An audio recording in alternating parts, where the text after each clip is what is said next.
भीलवाड़ा जिले में प्रस्तावित पंचायत राज चुनाव की तैयारियों को लेकर आज भीलवाड़ा जिले के चुनाव प्रभारी एवं पूर्व मंत्री अनीता भदेल ने भाजपा जिला कार्यालय में चुनाव की रणनीति को लेकर पदाधिकारियों के साथ बैठक ली। बैठक के दौरान उन्होंने प्रत्येक पंचायत समिति क्षेत्र और जिला परिषद क्षेत्र से 3-3 नामों के पैनल की भी लिस्ट मांगी। भदेल ने चुनाव के दौरान मोदी सरकार द्वारा पास किए गए कृषि कानून और मुख्यमंत्री अशोक गहलोत की किसान विरोधी नीतियों को आम जन तक पहुंचाने के निर्देश दिए। पूर्व मंत्री अनीता भदेल ने कहा कि पंचायत राज चुनाव में भाजपा पारदर्शिता से प्रत्याशियों का चयन करती है। इसको लेकर चुनाव संचालन समिति और समन्वय समिति के पदाधिकारियों की बैठक ली गई, जिसमें हमने सभी मंडलों से 3-3 नामों का चयन करने के निर्देश पदाधिकारियों को दिए हैं। यह तीनों नाम प्रदेश स्तर पर भेजे जाएंगे। भदेल ने यह भी कहा कि किसानों का ऋण माफ करने और बेरोजगारों को भत्ता देने की बात कहकर सत्ता पाने वाली कांग्रेस अपने वादे भूल गई है। पंचायत राज चुनाव में भारतीय जनता पार्टी पारदर्शिता से कार्य करते हुए प्रत्याशियों का चयन करने वाली है। सामूहिक निर्णय भारतीय जनता पार्टी में होता रहा है और वही सामूहिक निर्णय भी पंचायत राज में प्रत्याशियों के चयन को लेकर के किया जाएगा। जिला स्तर पर समन्वय समिति और चुनाव संचालन समिति बनी है। इसी तरह से मंडल स्तर पर भी समन्वय समिति और चुनाव संचालन समिति बनाई गई है।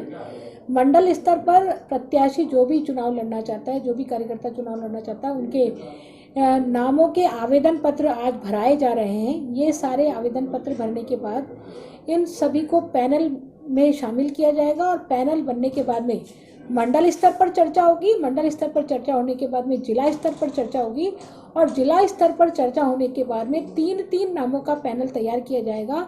यह 3 नाम प्रदेश की समिति के सामने, जो प्रदेश की चुनाव संचालन समिति उसके सामने प्रस्तुत किए जाएंगे और प्रदेश की समिति उन 3 नामों वाले पैनल में से एक नाम फाइनल करके प्रत्याशी की घोषणा करने वाली है।